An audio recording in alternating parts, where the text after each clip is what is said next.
Hi guys, and welcome back to my channel. Today we are in my office and I actually just recently got requested to do this video all about my tattoos. I actually have 6 of them, so I'm going to take you through them one by one in order of when I got them, tell you a little bit about the meaning and the story if there is one, and yeah, I don't know, it's kind of always cool to hear about other people's tattoos. So if you like this video, give it a thumbs up and let's get right into it.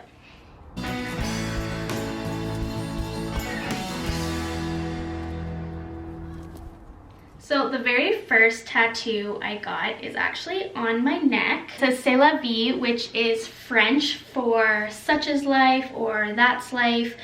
If you didn't know, I actually grew up speaking French. I was in French immersion, so I spoke from kindergarten until grade 12. So I definitely always knew that I wanted to have a French tattoo, and this was just kind of a phrase that spoke to me. It was my very first tattoo. I got it at about 18, and what was kind of fun was I actually got it done with my mom while she got her very first tattoo. She got her kids' names on her wrist, so that was kind of fun. This wasn't too painful. I swear it took like 5-10 minutes tops. I was definitely so nervous. I do tend to forget that I have this tattoo. It was funny because once I was in, I think I was in Hawaii, and we were zip lining, and I was about to go down. This guy was harnessing me up, and he was like, "Ah, c'est la vie," and I was like, "What?" He's like, "Your tattoo?" And I'm like, "Oh yeah, right." And then off I went. So yeah, that was my first tattoo. I definitely wanted a tattoo that was easily hidden as my first, and yeah, I like it. So the next tattoo is, I guess, probably my biggest tattoo, and it is stars that are going up my side. I'm going to insert an old picture, if I can find it, of when it was fresh, because if I don't regret this tattoo, but if I had to get it again, I wouldn't, if that makes sense. So it's actually, I have stars going up my side. Some of them are filled in, some of them are gray, and some of them are just blank. What I'm not showing you is the bottom star, which is like actually sits like about right here, and it's the biggest one, and it's not filled in. And my mom tried to warn me about this, that if you get pregnant and you get stretch marks, it's gonna ruin your tattoo. Don't get a tattoo there, blah blah blah blah. And I honestly thought, because it was so much on my back, that it wasn't going to be an issue. Well guys, it's an issue. I gained a ton of weight during my pregnancy. I have a lot of stretch marks, and it made the bottom star very wonky, you know what I mean? So it is definitely a tattoo that is fixable, and I will get it redone over time. Like, I might just get it colored in basically, so that it'll fix the lines and it'll look like normal again. But I will not be doing that until obviously I am done having kids. But with all my stretch marks, I pretty much wear high-waisted everything anyways, so you don't really see that star. It's not a huge deal. But you know, if your mom tells you not to get a tattoo because of possible pregnancy, maybe listen. Sorry, Mom. I'm listening. I'm listening now. Too late. But yeah, so that was my second tattoo. That took I think it took about 3 hours maybe, so not super long. It was definitely obviously way more painful than my neck tattoo. What hurt the most was actually the love handle area. I kind of thought where it's like kind of on the back of my ribs was going to be the most painful, but no, definitely the fattier the area, the more it hurt. Moving on to my third tattoo. I waited a few years after I got my stars to get this one, I believe, but this is the smile like you mean it. I don't know if this is gonna be reversed in the camera, if you are actually gonna read it. Normal. Anyways, so smile like you mean it. So ignore the roses. I didn't have the roses at the time. I just got this quote. This quote was actually from a song, and I was a dancer growing up, and there was one number that I wasn't even in, but it was choreographed by, actually, she was my teacher, and now she's my friend, and our kids are like best friends, and I nanny for her now, which is super funny. But it was her number, and the song was Any Other World by Mika. Now everybody thinks these lyrics are from the Killers, I think. I don't know, I get people coming up to me all the time thinking it's from that song, and I'm like, sometimes I just pretend. I'm like, oh yeah, but if you know me, I don't have the best taste in music. I'm not musically inclined.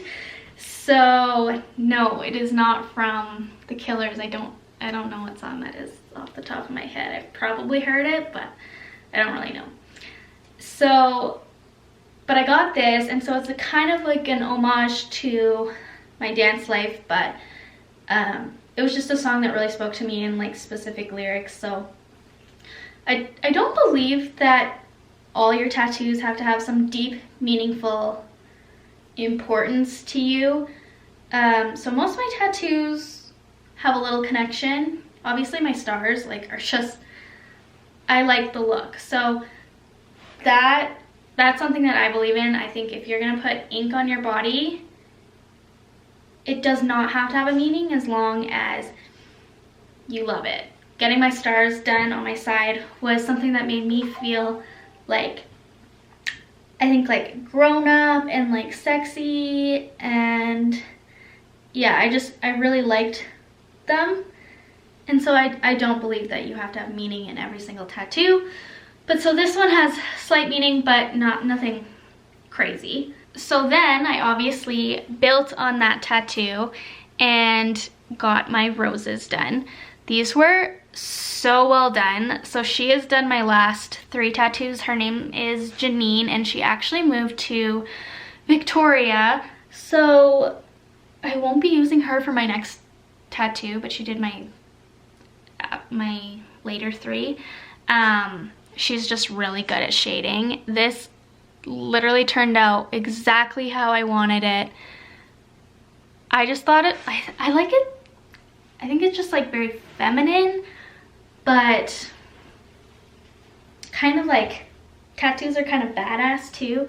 So I honestly love my roses. And my mom specifically was like terrified for me to get these roses because this tattoo is a little bit less hard to hide. Obviously when I'm wearing like a normal t-shirt, it's pretty well hidden. But this was definitely my biggest tattoo, my most expensive tattoo. This took the longest, obviously because of shading. This hurt the most. What was super weird about this one is that when she was tattooing, I could feel it going like radiating up my neck. So it felt like she was like tattooing my neck. It was like super weird. But yeah, I like love my roses, and it really fit perfectly with this tattoo, which she didn't even do. But when she did my roses, she touched up this tattoo, which was nice. And yeah, I really do love this tattoo. Sometimes I think I take it for granted, like how really well done and pretty it is actually. I'm sorry, I keep looking in the viewfinder because I'm just like admiring my tattoos that I have not admired maybe in a while. My next tattoo was very spur of the moment. I literally decided it probably that day, maybe the day before. Actually had an appointment to go get my roses just touched up, and a few days before that my Nana actually passed away. My relationship with my Nana was super close. I grew up with her living with us. I think she moved in with us when I was about 5 or so, and she lived with us all the way until I moved out in university. So I have so many memories of her. Just, I could tell her literally everything. Just, I had a really close bond with her. I spoke at her funeral. Losing her was so hard. It was honestly one of the hardest things. And so when I was about to go get my roses touched up, I just knew that I wanted a tattoo to like commemorate her and like her life. And so I found in one of my like junk drawers an old card I had saved. And this was actually from, I think it was from my grade 12 graduation that she wrote it for me. And she, just, it was congratulations, and she signed it, "I love you." And so I got, again, I don't know if this is reversed on the camera or how you guys see it, but it says "I love you." It's in her handwriting. At the time she was a little bit, she had a hard time writing sometimes. She shook a little bit. So if you look closely, like the tattoo is not perfect. It's a little bit hard to read. Her writing was hard to read always, but like beautiful at the same time. But reading her cards, and like when she would go away and like send us like postcards and letters and stuff like that, I always had the hardest time reading what she said. But so people can't always tell what it says, but it says "I love you." This is literally my favorite tattoo. It was just so well done. She just made it, Janine made it look exactly like it looked on the card. And I really like the placement. It's just kind of like dainty, girly, you can kind of see it. Always definitely my favorite. I literally didn't tell anybody I was getting this done. I just kind of went and got it done. So this is definitely my favorite tattoo. And the very last tattoo I got was, I got it 2 years ago. Yeah, I got it 2 years ago. It's actually held up really well, and it is actually Jace's birthday in Roman numerals. So December 8th, 2016, actually just 12/8/16. And I got it, my sister turned 18 and she really wanted a tattoo, and she wanted me to come with her to get her tattoo, so I decided why not get my own tattoo at the same time. Jace was like 2, I think Jace was like 1.5, 2 at the time. So I'd had him for a while, but I always knew that I wanted to get tattoos for my kids. For future kids, I probably would not get the same tattoo, like Roman numerals, their birthday, and I wouldn't get like the same placement. I would probably get something different for all of my kids, but I really like this one. I don't know, it just feels like part of me. Like, it just feels like it's always been there. Again, Janine did this one. This was super scary. I would strongly recommend, if you are getting writing or numbers or like Roman numerals or whatever, bring someone with you, because we almost put the wrong date on my arm. I think we had too many lines, so it was like the 9 instead of 8. Yeah, and we were like, wait, is that right? Is that right? We were like all Googling. It was like me, my sister, my dad, and obviously my tattoo artist. And we were like, I literally was panicking. I was like, okay, is this for sure right? Like, is this for sure right? My tattoo artist is like, Kate, you're sure? Like, this is right? Like, she had put it on my arm already, and for placement, and then that's when we were like, wait, I don't think that's right. Like, no one uses Roman numerals anymore, so whoops. But we fixed it before it actually got tattooed on me, and yeah, so this is Jace's birthday. And that is pretty much all my tattoos. It's actually funny because I keep all my tattoos, if you didn't notice, on the left side of my body.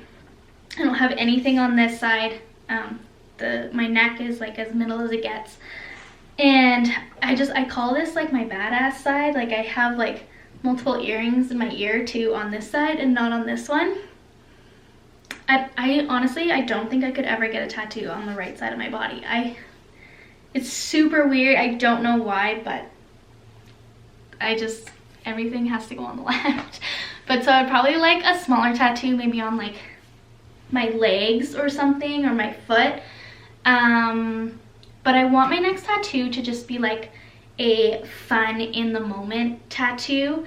I want to be with my friends. I want to like ideally be in Vegas and having a great time, and just get like a funny tattoo that just comes with a story, right? Like, oh, remember that time that we were in Vegas with your best friends and we got tattoos? Like, I want it to be like funny, and it'll be small, it won't be huge, but I just want it to have like a really good story. So that's kind of what I have planned for my next tattoo. Planned-ish, not planned, but yeah. So I hope you guys enjoy my tattoos. Copper wants attention. You get attention. Happy? Okay, thank you guys so much for watching, and we'll see you in the next one. Bye.